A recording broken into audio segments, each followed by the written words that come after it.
was about being cool for girls. We lived to That's it, man. That's it.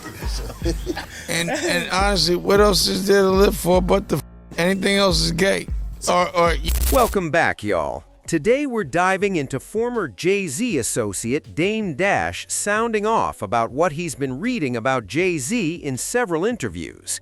His comments instantly split the audience, and for obvious reasons, especially considering what's surfaced so far in the Epstein files.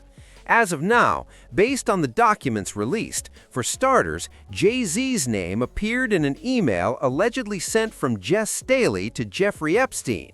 The message reportedly read, "You want to know why we are not in Sao Paulo? Watch the TV ads during the Super Bowl. It's all about hip blacks in hip cars with white women. The group that should be in the streets has been bought off by Jay-Z." And within the same batch of files, there was also an account from an anonymous caller describing events dating back to 1996. In that account, the caller claimed Jay-Z was present as a witness to some of Harvey Weinstein's alleged crimes involving women. Now, to be clear, the caller alleged he was in the room, but there were no accusations that he actually participated. And recently, Dame Dash stepped up to share his reaction to all of it. It was about being cool for girls. We lived to That's it, man. That's it. and honestly, what else is there to live for but the anything else is gay? Or if you want to the same sex, I mean, it is what it is. Pause. I ain't gonna lie, we probably had the longest stretch of non-pause in here. Well, I invented that, or my crew. Have you been seeing them Epstein files? Oh, That's pause. Pause is necessary. Yeah, that's facts. What kept you away from that type of shit, the Epstein shit? I'm not gay. simple and plain. That's that. Nah, for real. And though. a nerd can't tell me what to do or influence me. This is what I know. My partners, people that I work with, people I've teased, people I've laughed at, people's wife that I've the in the Epstein files. That shit scares me because they eating the rumor, allegedly. Allegedly. Because I don't understand everything I read and everything I hear, but the shit is crazy. Yeah. But what I do know is my name ain't been mentioned. And if you did mention my name, immediately I'd be like, y'all bugging. Show me some footage. And of course, the backlash came fast. People saying he doesn't really hate Jay-Z, he just resents the level of success Jay reached without him. Others brushed it off like, here we go again, Dame just talking a trend and going viral. But Dame didn't hold back. He kept going and going. And then, hold up, he even pulled Diddy into the conversation. Evil to test you. But if you don't succumb to evil, evil will spare. Because all my partners that are being mentioned, I've hated them for a while for the betrayal. But now I'm like, damn, you love me so much that you wouldn't include me. So now Jay's my brother. I love him. And if what they say is true, he's a devil. What's But the if he's betrayal not, there? I got it is what it is. But somebody's lining him up. But if he is, he actually spared me because I never got involved. Yeah. He never let me know about any of those evil things. So now I love him for that. But More. then what's the betrayal there with Jay? Like, I want to know though. Just listening to white people. I'm talking shit. I said you ain't with Diddy for real, but I'm talking shit. No, I didn't him. But I respected him. I respect him because he never folds. That fights till the end. That ran a marathon, pissed on himself, toenails popped off. That doesn't, he's ill. Even if it's evil ill, it's respectable. You gotta respect your enemy when they fight hard. And that set off even more reactions, including one person claiming, when I interned at Rockefeller, this dude was the absolute worst. They went on to say they understand why he ended up broke, bitter, and alone. According to that same user, who says they actually interned at Rockefeller, Dame was allegedly 100 times worse back then because he had money, power, and respect at the time. Now, for context, the person claims Jay-Z was the one who approved their internship after Dame mocked them for showing up to a hip-hop label interview wearing a suit. And if you thought Dame was only ranting because he seemed a little inebriated in that first clip, there's another video of Dame making similar statements, and this time he appeared completely sober while doubling down.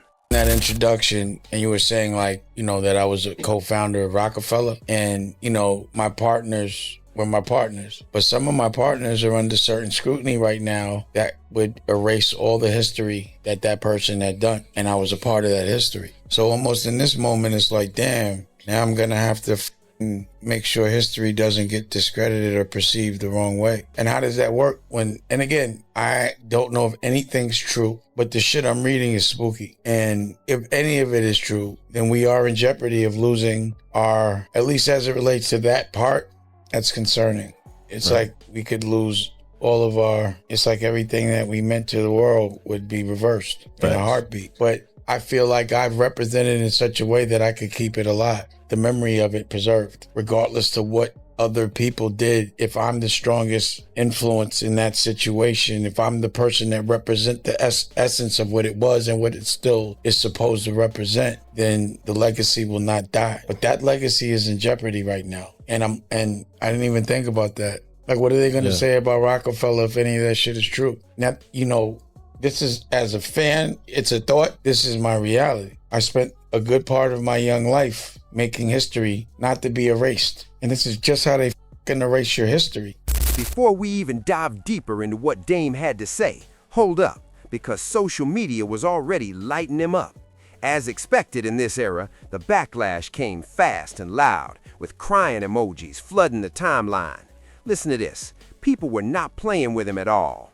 Dame is out here suggesting he dodged the worst of it simply because he's not sitting behind bars. Nah, that's not how this works. Sometimes the real penalty hits your name, not your freedom. This isn't about a charge sheet, it's about reputation. And let's be honest, his career hasn't exactly been on an upward climb for a minute now. Ever since those allegations surfaced from that anonymous caller who dated the incident back to '96, the conversation shifted heavily. You won't believe this, but a lot of users started side-eyeing Dame, accusing him of not being fully transparent. Girl, they're basically saying he needs to cut it out, because he knows good and well that between '94 and '96, he was running with Jay, and according to them, Hive didn't even know Epstein back then. Yeah, that part had folks doing a digital facepalm in real time. Now here's where it gets messy. The caller actually mentioned Weinstein, not Epstein. But let's be clear, every bit of this is still coming from an anonymous source, so nothing's stamped. And if that wasn't enough, Dame's rant swerved right back into Diddy territory, just like the last time. History's gone. Harvey Weinstein's history is gone. That type of shit erases you. If I would have got violated when I was young, I probably would have been a bitch ass when I grew up about certain things because I didn't recognize my trauma. So now I have compassion for bitch ass. Now I love all the people I thought that were doing bad toward me. I appreciate them for not involving me. I love my enemies now. It's a very freeing perspective to love the people you hated. It's God's lens. That's a hell of a perspective. And it keeps you sane and moving forward. I just got it. I'm telling you, based on all the things that are happening, because you got to remember, these people were I worked closely with a lot of these people that are being mentioned. And I'm like, damn, if I was right with them, and if they was doing any of that shit, they didn't tell me. So thank you for that, because they never would tell me when they were fucking up. They never would incriminate me. And I got to love them for that. They do some dumb shit, but they were smart enough not to involve me in their dumb shit. I believe that the devil has compassion for a good. I just think the devil hates bad people. The devil takes advantage of bad people, but they let the good ones live. Because I know they'll test you. If the devil, listen, any motherfucker that tells you a crime they committed, they hate you. If a nigga gonna kill for you and tell you he did it, he hates you. Because now you're incriminated. Someone that loves you doesn't tell you when they put work in for you. They don't want you to be incriminated. And none of those dudes incriminated me. And if I look at it through the devil's lens, I'd be mad at them. But through God's lens, they kept me free. I keep telling, all day I've been like, as it bugs me, I'm like, this nigga Puff is really in jail. Harvey Weinstein is really in jail. Chuck is really in jail. It was free. This Puff was rolling so much, it used to make me sick. But I couldn't, because the reason why is I couldn't understand why. I'm like, how did he get that deal? But if it came with the shit that's gonna put you in jail, it ain't worth it. You know how much worse it is to have it, live, and get used to living a certain way, and then get it all taken from you? That sucks. That's traumatizing. It's better to be poor and stay poor. Be broke and stay broke than be broke, get rich, and then be in a cage. When you're free, ain't nothing better than freedom. So like you just heard, Dame straight up admitted that Diddy's success used to make him feel sick. Hold up, that's wild to even say out loud. And because of moments like this, a lot of rap fans are officially done with him. Listen to this, people aren't even critiquing anymore, they're clowning him. They're saying, what happened to this guy? How did he spiral into this version of himself? Girl, some are even admitting they can't believe they once had respect for him. And if you remember, this isn't happening in a vacuum. There have also been allegations floating around suggesting that Jay-Z might be behind the recent Lil Wayne hate train. Train out there in the world, like you can feel that. And it didn't stop there. Fuel got poured on this whole narrative after rapper La Russell signed with Roc Nation, only to come for Lil Wayne not long after. Hold up, that move had heads turning. Now, for everyone convinced that Jay-Z is orchestrating this so-called hate train, things got even messier because Ray Daniels stepped up and revealed that he's fully on board with La Russell's take. You won't believe it. This just added even more fire to the speculation. He's great with words. He's never said anything to make you motivated. He's never made you feel something that stuck with you. Lil Wayne is also famous for not acting like any of us. He likes the police because the police save him, right? Think about it. They talk about politics. What they got to do with it? Black Lives Matter. I don't listen. I'm not on team. He's always been his own man that did his own thing. La Russell's not wrong. When I think about catalogs, like that's why I like Ross so much, because Ross motivated me. Hov motivated me. Kanye taught me. Lil Wayne just rapped. And by the way, he was great at it. He's one of the best rappers of all time. But when you look at the whole body of work, you got to ask yourself, like, where did Wayne inspire a culture of people? Like I said, Wayne is the reason why we have tricking culture. He did that. But I'm saying, like, what did Wayne really, let's be clear, outside of his artists, we're not talking about his artists. We talking about artists for artists, not I signed Drake and Nicki, so give me that. Just artists for artists. Society picks who they want to hear the truth from. To me, Wayne's lack of caring about the culture. Let's be clear, like his lack of caring about being like being liked by the Lil community. Wayne has always been his own man, his own alien, his own everything. Yeah. He's never tried to fit in. And by the way, that's what we love about him. But when you say, well, he never tried to fit in, but he never gave me nothing, that's not what he was here for. I don't even think Wayne cares about that. But from rapper to rapper, I think La Russell is correct. I think La Russell is a rapper. He should be able to say that as a young rapper who was inspired by this GOAT. And even before Ray Daniels even showed up, he was already catching heat. Hold up, Sean Carter had all his flunkies running wild, laughing emojis everywhere, and then bringing Rick Ross into the mix? Yeah, that did nothing to help his case. Did he really just say Rick Ross was his motivation? Laughing emojis, LOL. No wonder he can't vibe with Lil Wayne.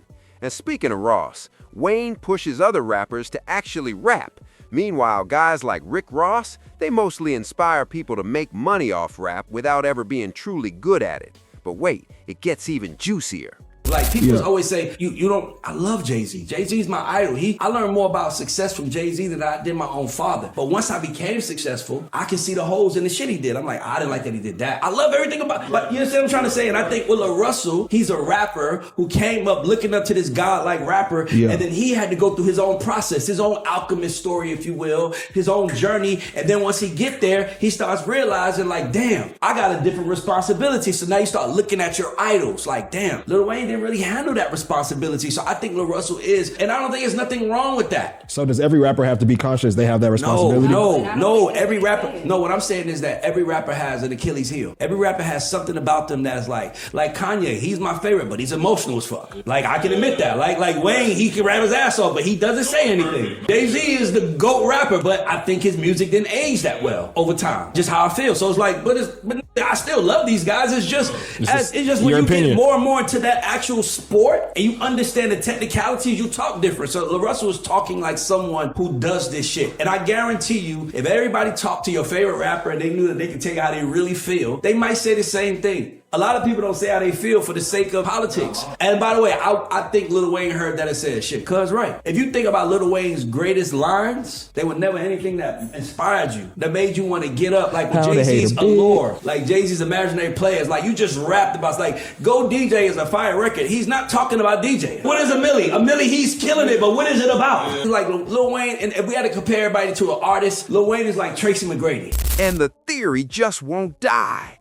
Totally disagree. Why is all this hate aimed at Wayne? Hold up, it's starting to feel super calculated. Thinking emoji. And hey, who knows? Maybe both points actually hold some truth. One was La Russell right about Lil Wayne, and two, that there's a targeted campaign going after him. You really can't say for sure, but girl, I want to hear what you think. Drop your thoughts below in the comments section.